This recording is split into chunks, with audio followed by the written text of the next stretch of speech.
Ano yung surprise na guys? Wala siya guys, oh. Wala pa siya kabalo kay. Oh, dito daw siya mawagi sa yoyo. Wala pa siya kabaluan ni guys. Isa ni siya. Oh, surprise.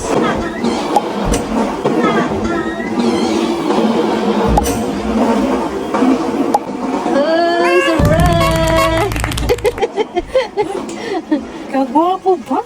Oh, may surprise. Thank you sa flowers right now. So, pa-surprise si Mr. Mga B. Naara. Ang buwak na po. So, maano to mga B, may pa-surpresa pala si Mr. sa ako. Wala ko nagdahom nga siya mo palit sa akong ganahan. Kay ako siya liingnan ako rin mo. Kala ko gitigong paraan. Kiligon man sabtag maayo ani, char. Og salamat sa ani, Wesley TV. Maro to mga B, daghan kayo salamat ani D. Og daghan salamat sa mo tan-aw mo share ani nga video. God bless sa atong tanan. Bye.